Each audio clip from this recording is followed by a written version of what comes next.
ورکړئ ځکه چې د تحصیل درګۍ د امن و امان نه تاسو ټول خبره چې په درګۍ کې امن و امان کم ځای ته تللی دی خو تاسو هغو له سیکورټي ورکړئ موږ پرې اعتراض نشته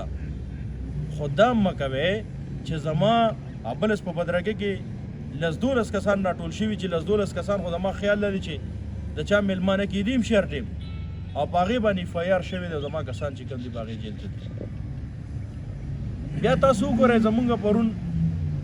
دلته یو پوره من ریلي وه زما خیال دا دی که د ریل اجازت کو میلاو شوی نو دونه ایشو به ترې نه جوړی د څونه چې د دوی په خپله جوړه کړله تاسو وګورئ زمونږ نن هغه ورکران چې کم 15 زمونږ په 188 FIR لاندې هغه چې کم دي نن ډېر د افسوس خبره ده زما خیال دا دی چې دلته یو کرمینل کس هم ونیولی شي نو هغه ډېر په مشکله ورته اټکړی شي نن زما د افسوس خبره دا دی چې زما کسان نن پیشې له تلله و هغه 8 کسان بالکل د یو بل سره په زنځیرانو تړلي و اټکړی ورته اچولي دي دا دوی ولې 302 کړې ده یا د داسې یو ظلم او یو دغه یې کړی دی چېرې تاسو هغه په اټکړو کې نن چې کوم دی هغه پیش کوئ یو دا زمونږ ملک دی کم سے کم دلته دی مونږ دا ډیمانډ کوو پر زور د دې خبرې مطالبه کوو چې دا کم حالات زمونږ سره د PTI سره جوړ شوي دي د دې نه دې واوړي او دا قسمه چې کم زمونږ سره دا دیوال ته لګول دا کم د مور د میره شروع ده نه دا دې بند کړي او که پرس که نه بندوي نو زمونږ سره بله لار نشته د دې نه بعد به مونږ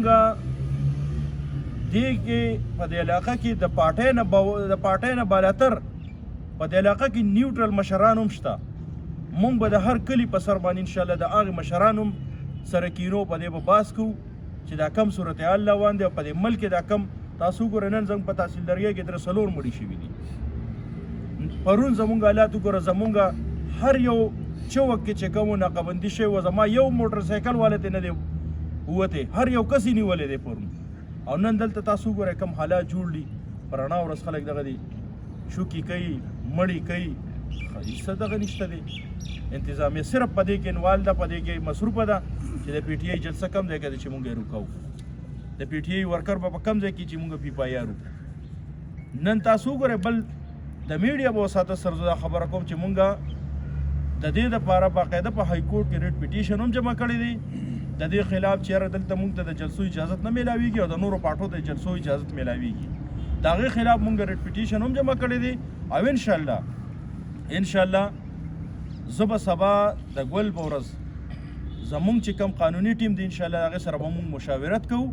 او دا دلته چې کوم دپه 144 د 2-3 میاشتو نه روانه ده د دې خلاف هم انشاءالله مونږ یو کیس جمع کوو په های کورټ کې د دې مونږ کیس جمع کوو ځکه چې صرف دپه 144 په ملکنډ کې لاګو کوي د څه مقصد دپاره کوي څه ریزن دی څه خو به مونږ ته ښیي که نه صرف د دې دپاره چې یارې د PTI ورکر به چې کوم دی هغه به نه جلسه کوي او نه به احتجاج کوي او نه به روزي مې روډ ته صرف د دې دپاره د دپه 144 د کوم مقصد دپاره ده